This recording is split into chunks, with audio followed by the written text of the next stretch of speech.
এর হাত থেকে দেশকে মুক্ত করবার জন্য এখন থেকে যা আছে তাই দিয়ে নামতে হবে। আর দেশের জনগণই আমাদের শক্তি, জনগণকে নিয়েই আমাদের এগিয়ে যেতে হবে। ইউনিসেফ টাকার অভাব নাই, সে তো গরিবের টাকা লুট করে নিয়ে রক্ত চুষে খেয়ে এখন বিদেশে পত্রপত্রিকা হায়ার করে সেখানে নানা ধরনের অপপ্রচার ছড়াচ্ছে।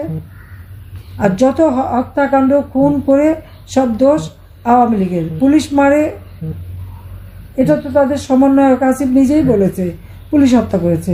বিএনপি নেতা বলেছে সে পুলিশকে মেরেছে, এমনকি ইসলামী আন্দোলনের নেতাও বলেন উনিও পুলিশকে মেরেছেন। কিন্তু মামলাগুলি সব আওয়ামী লীগের বিরুদ্ধে, সব মামলা আওয়ামী লীগের বিরুদ্ধে, আওয়ামী লীগের কেউ বাদ নাই। তো কত মামলা, আমার মনে হয় যত মামলা দিয়েছে তার একটা হিসাব বের করলে ইউনূসের নাম ওই গিনিস বুক অফ রেকর্ডে যাবে, যে সে কত মানুষের বিরুদ্ধে কত মামলা করতে পারে, একটা দলকে ঘায়াল করার জন্য কি কত হাজার হাজার কর্মী নেতাকর্মীকে জেলে পুরতে পারে, এবং কত লক্ষ নেতাকর্মী মানুষের বিরুদ্ধে মামলা দিয়ে আসামি করতে পারে। এই রেকর্ড সে কিন্তু ভঙ্গ করবে এবং গিনিস বুক অফ রেকর্ডে নিশ্চয়ই তার নাম চলে আসবে।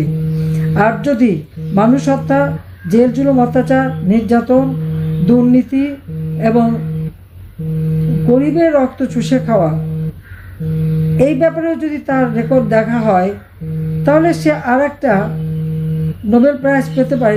তবে সেই নোবেল প্রাইজের নামটা দিতে হবে অশান্তির নোবেল প্রাইজ, কারণ অশান্তির সৃষ্টিতে ইউনূস এখন চ্যাম্পিয়ন সারা বিশ্বে, এবং বিশ্ব নেতারা কিন্তু তা জানে, এটা বোঝে যে সে দেশ চালাতে ব্যর্থ, দেশ চালাবার মতো তার ক্ষমতা নেই। সেই জন্য এখন সে অনেক টাকা পয়সা খরচ করে একজনকে নিয়ে আসেন আর তাদেরকে দিয়ে অন্যের কাছে ধর্ণা দেওয়ায় যে ইউনূসকে সমর্থন দিতে হবে। এখানে অনেক হাই কমিশনার আছে, অ্যাম্বাসাডার, তাদেরকে দিয়েও রিকোয়েস্ট করে ইউনূসকে সমর্থন দিতে হবে। কেন? ইউনূসকে নাকি মাথায় করে এনে ক্ষমতায় বসিয়েছে। সে তো সেখানে বললেও সে সূক্ষ্ম পরিকল্পনা করে শেখ হাসিনাকে ক্ষমতার থেকে হটিয়ে দিয়ে নিজে ক্ষমতা এসেছে। বিল ক্লিন্টনের ফাউন্ডেশনে বললো এটা সম্পূর্ণটাই তার সেই সূক্ষ্ম পরিকল্পনা, অর্থাৎ ম্যাটিকুলাস ডিজাইন করা পরিকল্পনা। কোনো নেতা নাই, ছাত্র জনতা কিছু নেই। আবার সুইজারল্যান্ডে ডাভোসে ওয়ার্ল্ড ইকোনমিক ফোরামে যে বলে যে আমি কিছুই জানতাম না, উনি নাকি কিছুই জানতো না, ওনাকে নাকি সবাই ধরে এনে ক্ষমতায় বসিয়েছে। তো যারা ধরে এনে ক্ষমতায় বসিয়েছে তার দেশের যে সর্বনাশটা করেছে এটা কি তারা একবার চিন্তা করতে পারে?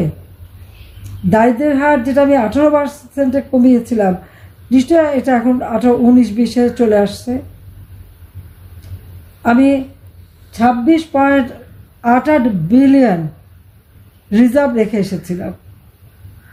ইনফ্লেশন আমার 9%-এর মধ্যে ধরা ছিল, সেখানে 11%, 14% পর্যন্ত ইনফ্লেশন তুলেছে, দারিদ্রের হার বাড়িয়ে দিয়েছে। তো কোন উপকারটা করলো দেশের মানুষের? আজকে চাল, ডাল, তেল, লবণ প্রত্যেকটা জিনিসের দাম বেড়েছে। আমাদের শীতকালে এই সময় তো সাধারণত জিনিসের দাম বাড়ার কথা না, কিন্তু তারপরেও সব জিনিসের দাম বেড়েছে। আবার বলে জিনিসের দাম নাকি কমিয়ে দিয়েছে। কমানোটা কি? প্রত্যেকটা মিডিয়া, রেডিও, টেলিভিশন, পত্রিকা, সব জায়গায় ইউনূসের এজেন্ট বসা, এবং তাদেরকে থ্রেট করা হয়, এবং সেখানে মালিকানাও কেড়ে নেওয়া হয়েছে। বাজারে যে টেলিভিশন নিয়ে যাবে আগে বলে দেয় দাম কমিয়ে দিতে, যদি কমিয়ে না বলে তো ওই দোকানও থাকবে না, লুটপাট করবে, আর টেলিভিশনও থাকবে না, জ্বালিয়ে দেবে। তখন তারা কম করে দাম বলতে বাধ্য হয়। কিন্তু প্রকৃত দাম পাওয়া যায় যখন ক্রেতারা নিজেরা কেনে, তাদের পকেটটা যে খালি হয় সেটা তারা বোঝে। আজকে দিনমজুরের আয় রোজগার নাই, আজকে সাধারণ খেটে খাওয়া মানুষের আয় রোজগার নাই, ব্যবসা বাণিজ্য নাই, একটার পর একটা শিল্প কলকারখানা বন্ধ। এ পর্যন্ত প্রায় 150-এর উপর গার্মেন্টস বন্ধ হয়ে গেছে, ইন্ডাস্ট্রি বন্ধ হয়ে গেছে, শ্রমিকরা বেকার হয়ে মানবেতর জীবনযাপন করছে। আজকে কৃষকরা সেচ পায় না, সমস্ত জমি চাষ করতে পারতেছে না, কি বিদ্যুৎ নাই।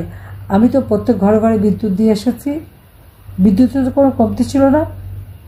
28,000 মেগাওয়াটের মতো বিদ্যুৎ উৎপাদনের সক্ষমতা আমরা অর্জন করেছি। আমাদের যেটা চাহিদা হতো 16,000 মেগাওয়াট, 17,000 মেগাওয়াট, আমরা তা উৎপাদন করতাম।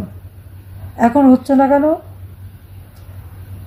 বিদ্যুৎ তৈরি করার জন্য যে উপকরণ কেনা, সেটা অর্থ তো বাজেটে ধরা ছিল, সে টাকা গেল কোথায় তার জবাব দিতে হবে তাকে, সে জবাবও তাকে দিতে হবে। একদিকে দেশটাকে লুটে খাচ্ছে, আরেকদিকে খুন করছে, আর সব জায়গায় আওয়ামী লীগের দোষ। আওয়ামী লীগের দোষটা কিসের? আওয়ামী লীগের আমলে এই দেশের মানুষ দারিদ্র্যমুক্ত হয়েছে।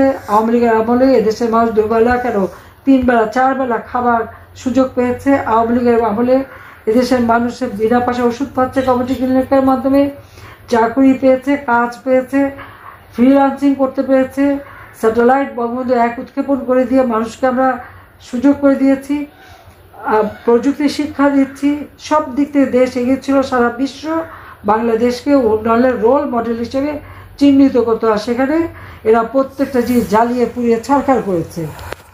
জ্বালিয়ে পুড়িয়ে ছারখার করে বলে গাজা বানিয়েছি।